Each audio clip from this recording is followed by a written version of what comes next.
नमस्कार दोस्तों, मैं Nagina Sharma happy life with Bokaro garden में आप सभी का तहे दिल से स्वागत करती हूँ। दोस्तों, आज जो मैं आपसे शेयर करने जा रही हूँ वह है कि दूध से दही कैसे बनाते हैं। तो इसकी शुरुआत वहाँ से करनी होती है कि जो दूध आपके होते हैं उसको धीमी आंच पर आपको उबालनी होती है और उसको चलाते जाना है। ये जितनी अच्छी से आप इसको चलाओगे और धीमी आंच पर आप इसको उबलने दोगे तो वैसे आपकी दही भी अच्छी बनेगी। तो यहाँ से शुरुआत करते हुए अब ये जब उबल जा रहा है तो इसके बाद मैं इसको ऑफ कर दूंगी, गैस को बंद कर दूंगी। फिर इसको ठंडा होने देनी है। कितनी ठंड होनी है इसको, दूध को जमने से पहले कितना इसको गर्म होना है या कितना ठंड रखना है, इस पर मैं बातें आपसे करती हूँ। दोस्तों, दूध उबलने के बाद जब थोड़ी ठंडी होती है तो इस पर मलाई के जैसे आपको जमे हुए दिखाई देंगे। तो इसको आप किसी एक चम्मच से लेकर इसके मलाई वाले पोर्शन को तोड़कर आप अच्छी तरह से मिला दो। थोड़ी देर तक इसको इस तरह से मिलाते हुए रहें ताकि मलाई की जो परत दही पर बने वो एक तरह की सब तरफ एक समान हो। दोस्तों, ये जो मैंने आपको अभी दूध उबाल कर उसको ठंडा करके दिखलाई है, इसके बारे में मैं बातें कर लूँ आपको। ये 1 लीटर दूध थी, तो उसको मैंने उबाल कर धीमी आंच पर उबाल कर थोड़ी सी ठंड होने के बाद उसको फेंटने के बाद मैं यहाँ इसमें पॉट में लेकर आई। अब आपको करनी ये है कि आप उंगली से आपको चेक करने हैं। जाड़े के दिन में थोड़ी ज़्यादा भी हल्की सी गर्म रहेगी तो चल जाएगी, लेकिन गर्मी के दिनों में आपको दूध को उतना ही गर्म रखना है जितना कि आपका हाथ ऐसा न लगे कि हाथ को निकाल के भगाना है। तो उंगली से आप इसको डालकर चेक कर ले। जब आपकी उंगली बर्दाश्त कर रही हो, कोई परेशानी नहीं हो, तब आपको इसे जमानी है। जमाने के लिए आपको इतने से जोड़न काफ़ी हैं।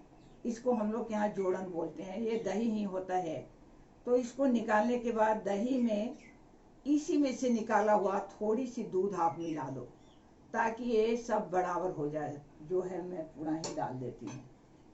तो इसको डालने के बाद अब आप इसको अच्छी तरह से दही को इसमें मिला दो। दोस्तों, इसमें पॉट मैं स्टील का रखी हूँ। यहाँ पर मैं शेयर कर दूं कि अगर आपके पास लोहे की कढ़ाई होगी तो ज़्यादा बेहतर होगा दूध उबालने के लिए। आप देखते होंगे कि जो गांव में लोहे की कढ़ाई होती है वो ज़्यादा इसमें फायदेमंद होती है।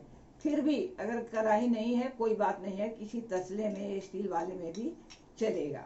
इसी तरह ये जो जमाने वाली बर्तन है जिसमें दही हम लोग जमा रहे हैं, ये अगर आपकी मिट्टी वाली है तो ज़्यादा अच्छा है। मिट्टी की अगर नहीं है तो आप स्टील में या फिर आपके पास कोई दूसरे मटेरियल की पॉट हो तो उसको भी आप उसमें भी आप जमा सकते हो। अब इसको क्या करनी है कि इसको इसमें धीरे धीरे डाल के आपको मिलाते जाना है।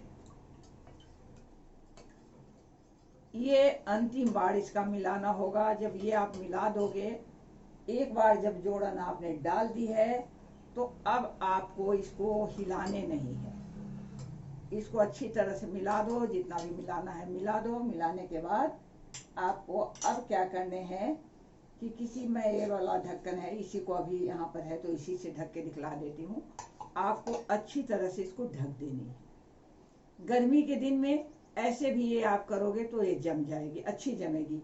मैंने यहाँ पर दही रखी हुई है, आप इसको देख सकते हैं। दही को ये कल जमाई गई थी, आज जम गई है। कुछ इसमें से निकाल के जोड़न वगैरह में कुछ काम भी लिए गए हैं और इस तरह की ये दही जमी हुई है।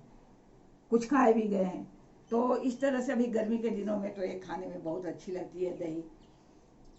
लेकिन जाड़े के दिनों में मेरे कमेंट में आया था बोकारो गार्डन भी मेरा ही, मान के चलो कि दोनों एक ही चैनल है, दोनों को मुझे ही चलाने पड़ रहे हैं, मैं ही हूँ। तो उसमें प्रश्न वहाँ आया था कमेंट में कि मैडम मेरी दही नहीं जम रही है। समय तो जाड़े का था लेकिन अभी तो गर्मी आ गई, मैं वहाँ तो दे नहीं पाई और इस नए चैनल पर मैं दे रही हूँ। पता ना उन तक पहुंचेगी या नहीं भी पहुंचेगी, वो उन्होंने सब्सक्राइब किया है या नहीं किया है। तो मैं यहाँ पर आपको बता दूं कि ये जो है, आप अगर यहाँ पर मैं आपसे बात कर लेना चाहती हूँ कि आप अगर यहाँ इस चैनल पर हो, happy life with Bokaro garden पर, तो बोकारो गार्डन को सब्सक्राइब कर लो। अगर बोकारो गार्डन पर हो तो happy life with Bokaro garden से सब्सक्राइब कर लो, क्योंकि कुछ वीडियो मैं इस पर डालती हूँ और कुछ वीडियो में गार्डनिंग से संबंधित वीडियो में बोकारो गार्डन में डालती हूँ। तो उनका प्रश्न एक्चुअली बोकारो गार्डन में आया था और था कि जाड़े में दही नहीं जमती है। तो दही जमाने के लिए सारी प्रोसेस आपको ऐसे ही करनी है। उसमें करना क्या है कि आपके पास कोई साफ सुथरा तौलिया हो या फिर कोई उलन शॉल वगैरह हो, तो उससे आपको अच्छी तरह से इसको कवर कर देने होते हैं। इसको अच्छी तरह से आप कवर कर दो, ढक के इसको चारों तरफ से रख दो। मैं इसको थोड़ा नीचे भी दबा दूंगी। तो इस तरह से कवर करके और ढक के रखोगे तो जाड़े के दिन में भी आपकी दही अच्छी जम जाएगी। दोस्तों, अभी ये तो मैंने जमा हुआ दिखलाया, लेकिन इसका जमना मैं तो अभी नहीं दिखला पाऊंगी, लेकिन जो थंबनेल आएगा उसमें मैं इसी की वीडियो डाल दूंगी। तो चलो, मैं यहीं पर अपना आज ये समाप्त करती हूँ और आपसे ये रिक्वेस्ट करती हूँ कि अगर आप नए हो तो सब्सक्राइब कर लो। इस चलते चलते मैं आप सबों को नमस्कार, आदाब, सत श्री अकाल और मेरे बच्चों को मेरा बहुत बहुत प्यार बोलती हूँ।